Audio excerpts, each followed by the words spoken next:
Howdy people. We're going to review a knife today.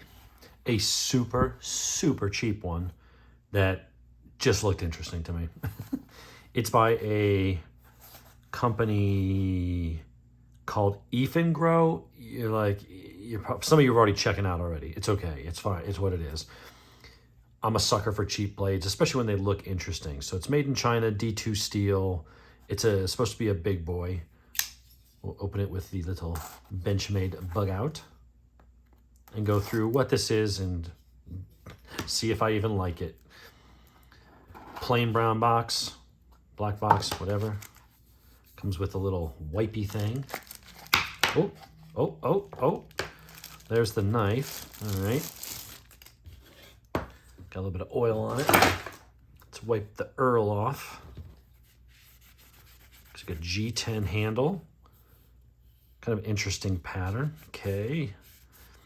As you can already surmise, you're like, hey, it looks like they kind of ripped off a Microtech SOCOM Elite. Yup. They're not selling it as that. They're selling it on Amazon and under their own brand. And, they've tweaked some things. But, yeah, that's clearly what it was modeled after. I think this is also kind of cool in that they gave you the tool, which wouldn't surprise me. I have to try it on one of my Microtechs. They've got the tool here that you can use to tighten or disassemble the knife if you have to. Yeah, it seems to fit up pretty well. And then you've got that end for fitting into there. Kind of cool. And if you need to get some torquage, you need proper torquage, you can stick a small screwdriver or something through there. So let's go ahead and wipe this all off, get the oil and lube off.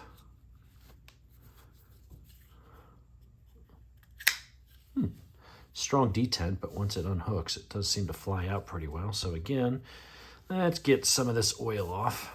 Go over the specs: G10 handle, D2 blade. Looks like some kind of compoundish grind with a Tonto. Interesting machining. It's pretty tight in there. Liner lock. No blade wiggle at all. I don't know if those are ball bearings. I want to say that they are, but I'll have to take it apart. At the very least, it's bronze phosphor washers, but I think those are actually ball bearings, which is why it has no wiggle whatsoever. But it's got pretty smooth. It'll probably loosen up. The detent on it is strong. You got to give it a good push, but once it releases, because you're pushing that hard, you don't have to flick it. It flies right open with some authority. Machining on the blade looks pretty good. It's like about a 4-inch blade. It's basically a SOCOM Elite without the price tag. This was $26. I'll put a link. Seems pretty damn sharp out of the box. Let's grab a slice of paper. Will it cut? Yeah, I mean, just barely kissing it.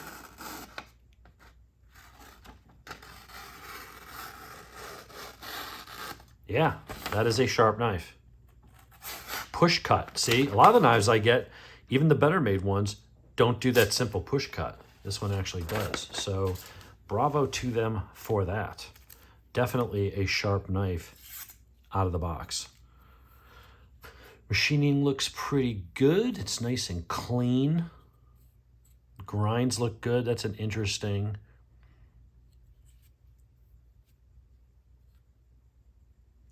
Just see that.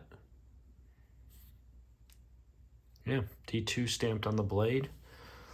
Now, I'm saying, oh, it's like a Microtech. Is this as good as a Microtech? Oh, of course not. You're not, a knife that would cost you $330 or something from Microtech, you're not going to get from China for $25. However, is that something like I would carry? Yeah, I mean, Jesus Christ, that is a big, thick blade. Look at the size of that thing. Granted, the bug out's not exactly, in that category to compare to completely different knives. But just to give you an idea, that is a serious slab of D2 steel. The grind looks like a hollow grind. It's got a nice, strong, I mean, you want to talk about just the tip, a very strong supported tip. Look at that thing.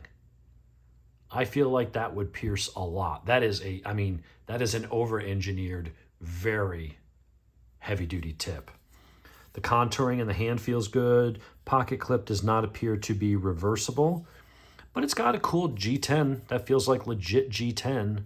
The back spacer, I don't know what is made out of.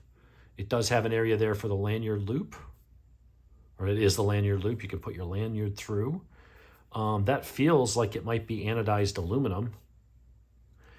It's G10, but if you look in there, it is over steel. Damn, I'm forgetting the names. It's got steel scales underneath. They do not appear to be milled for lightness. But I think if you did, it would make it so tip heavy. I like actually having just a little bit of that weight, but they're very small, those liners. Most of it is G10. There's no real flex in it. That is a damn sturdy, I mean, there is nothing moving. Lockup, fine.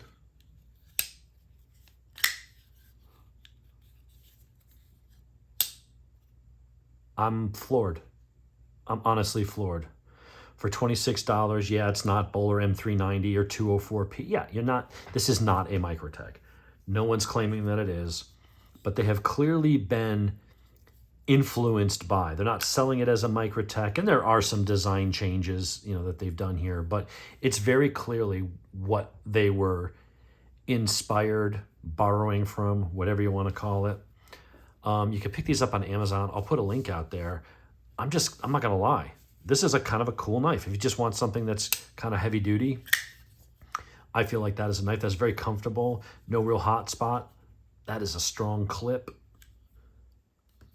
But this is, for G10, it's actually kind of smooth. While you can see the texturing there, it's actually fairly smooth. So that's good. That's not gonna tear up your pockets.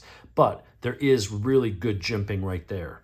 There is good jimping and a thumb ramp right there. So when you hold it, you don't feel like between the swells and the jimping on the back and up here, you don't feel like, even though it's pretty damn smooth for G10, G10 usually has more texture to it, you don't feel like it's gonna slip out of your hands.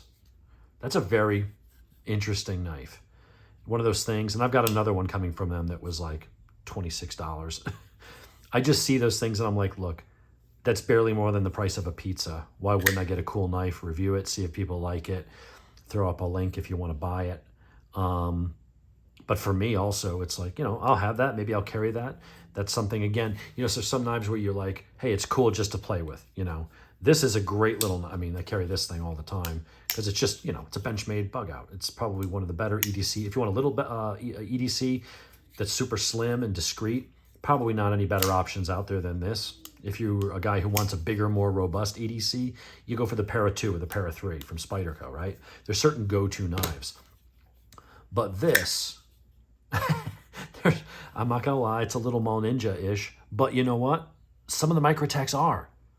Microtech, you don't think of them as Mall Ninja because, they're Microtech and they're so expensive and they are really, really well made. Some might say they're they're overhyped, but whatever, you can't deny it's a very solid, very well-designed American product with premium materials and a great warranty. So, it is what it is. You might pay a little extra for the name, but they basically charge what they should.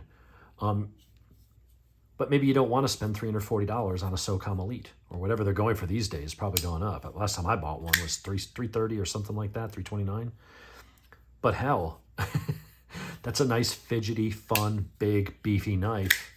The action's pretty sweet. I will say it is not as sweet as the actual Microtech SOCOM Elite. While this is smooth, and I might take it apart, just put a drop of oil on the bearings and just make sure it's all lubed up properly.